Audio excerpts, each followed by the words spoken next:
Hello friends, मैं गौरव मिगलानी आपके साथ हूँ 11th क्लास की अकाउंटेंसी। ये है वीडियो नंबर 15। वीडियो नंबर 5 से लेकर वीडियो नंबर 14 तक हम अकाउंटिंग की बेसिक टर्म्स सीख रहे हैं। सबसे इंपॉर्टेंट वीडियो हमारा वीडियो नंबर 4 भी है, जिसमें हमने देखा है कि बिजनेस एंटिटी प्रिंसिपल क्या होता है। सबसे बेसिक प्रिंसिपल है, उसको आप सीख जाएंगे तो हमारी ये बेसिक टर्म्स जो भी हम आज लास्ट वीडियो देख रहे हैं बेसिक टर्म्स की, ये आपको और भी अच्छे से समझ में आ जाएगी। बेसिक टर्म्स की इस वीडियो नंबर 15 में हमने क्या देखना है कि पहला टॉपिक है हमारा एक्सपेंडिचर क्या होता है, दूसरा है हमारा रिसिप्ट्स क्या होता है। एक्सपेंडिचर के अंदर पहला है रेवेन्यू एक्सपेंडिचर, दूसरा है कैपिटल एक्सपेंडिचर, फिर थर्ड है हमारा deferred revenue expenditure. Revenue expenditure कौन से एक्सपेंडिचर होते हैं? ऐसे एक्सपेंडिचर जो हमारे डेली रूटीन के होते हैं या हर मंथ हर महीने हमारे खर्चे होते रहते हैं। डे टू डे रूटीन के खर्चे होते हैं। जैसे मेरे को हर महीने बिजली का बिल भरना होता है, लाइटिंग का खर्चा, वेजेस पे करनी है, सैलरी पे करनी है, हर महीने रेंट पे करना है, तो वो एक्सपेंसेस जो रेगुलर रूटीन में एक अकाउंटिंग ईयर में होते रहते हैं, तो उसको हम बोलते हैं रेवेन्यू एक्सपेंडिचर। रेवेन्यू एक्सपेंडिचर से क्या बेनिफिट होता है? रेवेन्यू एक्सपेंडिचर से हमारी अर्निंग कैपेसिटी मेंटेन रहती है। हमारी अर्निंग कैपेसिटी जैसे पहली है वैसे ही मेंटेन रहती है, बनी रहती है। तो कैपिटल एक्सपेंडिचर क्या है? कैपिटल एक्सपेंडिचर वो एक्सपेंडिचर है जो रेगुलर नेचर के नहीं होते हैं, कभी कभार किए जाते हैं, रेयर केसेस के अंदर होते हैं। जैसे मान लो बिजनेस के लिए मैंने कोई प्लांट खरीदा, मैंने मशीन खरीदी, ये एक्सपेंसेस, ये वो एक्सपेंडिचर हैं जो लॉन्ग टर्म के लिए किए जाते हैं, 1 साल से ज्यादा टाइम के लिए किए जाते हैं। इससे फायदा क्या होगा कैपिटल एक्सपेंडिचर से? इससे हमारे बिजनेस की अर्निंग कैपेसिटी बढ़ जाती है। अब ये अर्निंग कैपेसिटी का मेंटेन रहना रेवेन्यू एक्सपेंडिचर, अर्निंग कैपेसिटी का इंक्रीज हो जाना हमारा कैपिटल एक्सपेंडिचर। तो दोनों में फर्क क्या है, कैसे होता होगा? हम एक एग्जांपल ले लेते हैं। फॉर एग्जांपल आपका एक सिनेमा हॉल का बिजनेस है। इस सिनेमा हॉल में 200 चेयर्स लगी हुई हैं। इस सिनेमा हॉल की 200 चेयर्स को जब आप बिजनेस पर्पस में यूज कर रहे हो, मान लो एक चेयर के ऊपर एक पर्सन की टिकट, वो मान लो उस टिकट का रेट है 100 रुपीज। तो जब 200 लोग आपके सिनेमा हॉल में आकर बैठते होंगे तो डेफिनेटली हमको अर्निंग कितनी हो रही है? 20,000 की हो रही है। हालांकि 200 में से 50 कुर्सियां हमारी टूटी हुई हैं, थोड़ा बहुत उनका रिपेयर करवाना बनता है, पर हमने अभी तक उसका रिपेयर नहीं करवाया है। पर फिर भी आपके इस बिजनेस का हाउस फुल रहता है, 200 की 200 चेयर्स ऑक्युपाइड रहती हैं। तो इसका मतलब क्या है कि हमारा 200 चेयर्स इंटू 100 रुपीज के अकॉर्डिंग अगर देखा जाए तो हमको कितना इनकम जनरेट हो रहा है? 20,000 का आपका इनकम जनरेट हो रहा है। और मान लीजिए कि वो 50 चेयर्स जो आपकी टूटी हुई हैं, इन चेयर्स की अगर आप रिपेयर करवा देते हो, रिपेयर करवा देने से तो क्या होगा? पहले भी 200 लोग बैठ रहे थे, अभी भी 200 लोग ही बैठ रहे हैं। Is it clear? पहले भी 200 लोग बैठ रहे थे रिपेयर करवाने से पहले, और रिपेयर करवा दी तो भी 200 लोग बैठ रहे हैं। तो इस रिपेयर को करवा देने से क्या आपकी इनकम बढ़ेगी?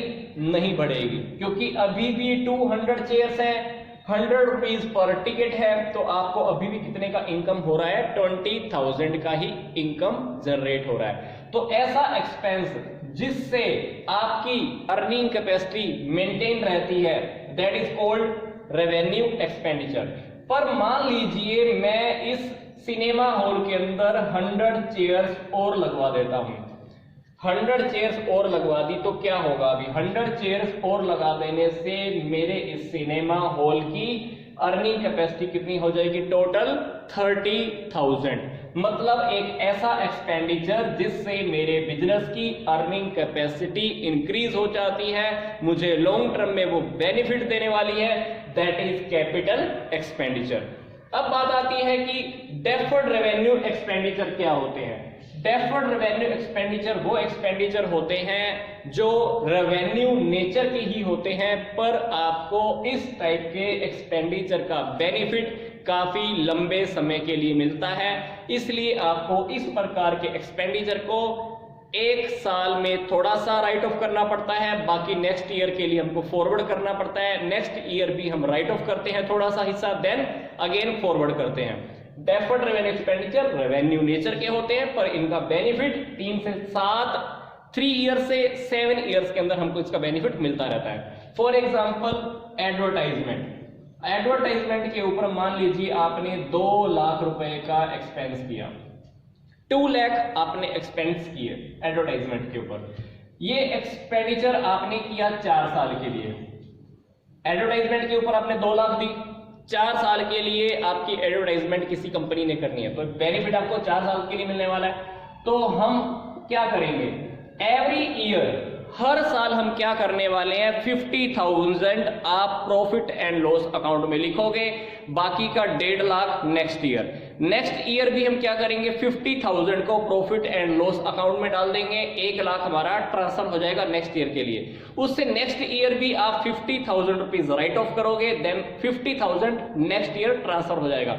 तो इस प्रकार के एक्सपेंडिचर का एक्सपेंस आप एक ही साल में राइट ऑफ ना करके कितने सालों में राइट ऑफ करते हो, जितने साल हमको बेनिफिट होने वाला है। जैसे यहाँ पे एडवर्टाइजमेंट का एक्सपेंस का एग्जांपल है, एडवर्टाइजमेंट का एक्सपेंडिचर मैंने 4 साल के लिए किया, टोटल 2 लाख के लिए किया, तो 2 लाख को मैं 4 हिस्सों में डिवाइड कर दूंगा। हर साल आपको कितना राइट ऑफ करना है, 50,000। तो 4 के 4 साल 50,000, 50,000, 50,000 एंड 50,000 आपको एक बार कर करके राइट ऑफ करना पड़ेगा। तो ये हुए हमारे रेवेन्यू एक्सपेंडिचर, कैपिटल एक्सपेंडिचर और deferred revenue expenditure. Revenue expenditure आप राइट करते हो प्रॉफिट एंड लॉस अकाउंट में, कैपिटल एक्सपेंडिचर हमारे शो होते हैं बैलेंस शीट में। अब बात आती है कि रिसिप्ट्स क्या होती हैं। रिसिप्ट्स मतलब प्राप्तियां होनी, बिजनेस को जो भी प्राप्त होता है वो प्राप्तियां 2 प्रकार से हो सकती हैं। पहली है रेवेन्यू रिसिप्ट। रेवेन्यू रिसिप्ट मतलब रेगुलर नेचर की जो हमको रिसिप्ट होती हैं, ये रेगुलर नेचर की होती हैं। आप रेवेन्यू के आर वर्ड से याद रख सकते हैं रेगुलर, मतलब मान लो मैंने गुड्स सेल की, गुड्स तो मेरी ड्यूरिंग द ईयर बार बार सेल होती होंगी, तो गुड्स के सेल करने से मेरे पास जो भी आता है that is the revenue receipt. मेरे को कहीं से कमीशन मिलता है, मेरे को कहीं से रेंट मिलता है, तो हर महीने ही मिलता होगा रेंट, तो किराया तो हर महीने ही मिलता होगा, तो these are called the revenue receipt. कहीं से मुझे इंटरेस्ट मिलता है, कहीं से मुझे डिविडेंड मिलता है। मान लो मैंने किसी कंपनी के शेयर्स खरीदे हुए, तो वो कंपनी मुझे क्या देती होगी, इंटरेस्ट देती होगी, डिविडेंड देती होगी। डिबेंचर्स के ऊपर इंटरेस्ट मिलता है, शेयर्स खरीदने से मुझे डिविडेंड्स मिलता है। तो ये वो रिसिप्ट है जो रेगुलर नेचर की होती हैं, और जो रेगुलर नेचर की होंगी तो उसको हम कहां दिखाएंगे, ट्रेडिंग अकाउंट या प्रॉफिट एंड लॉस अकाउंट की क्रेडिट साइड के अंदर। फिर बात आती है कैपिटल रिसिप्ट्स क्या होती है। कैपिटल रिसिप्ट वो रिसिप्ट होती हैं जो रेगुलर नेचर की नहीं होती हैं। फॉर एग्जांपल आपने अपने बिजनेस की कोई फिक्स्ड एसेट बेच दी, आपने मशीन बेच दी, मशीन खरीदी थी आपने 10 साल के लिए, पर वो मशीन थोड़ी सी खराब हो गई, आपने उस मशीन को सेल कर दिया। क्या आपका बिजनेस था मशीन को सेल करना? नहीं, आपका बिजनेस मान लो लकड़ी बनाना था, फर्नीचर बनाना था, पर आपने क्या की, मान लो अपनी मशीन को ही बेच दिया। तो मशीन बेचने से आपके पास एक हैवी अमाउंट आपके पास आ जाता है। दूसरा एग्जांपल, बिजनेस में कैपिटल का इंक्रीज होना। कैपिटल, मान लो बिजनेस के ओनर ने कैपिटल और कंट्रीब्यूट की, बिजनेस में कैपिटल और लगा दी, तो कैपिटल बार बार नहीं लगाता है कोई भी ओनर, तो कैपिटल का इंक्रीज होना भी कैपिटल रिसिप्ट का ही एग्जांपल है।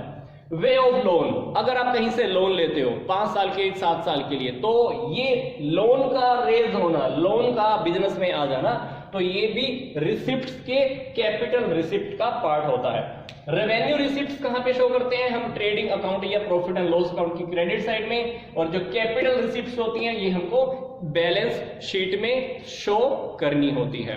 तो ये हमारा टॉपिक कंप्लीट हुआ एक्सपेंडिचर का और रिसिप्ट्स का।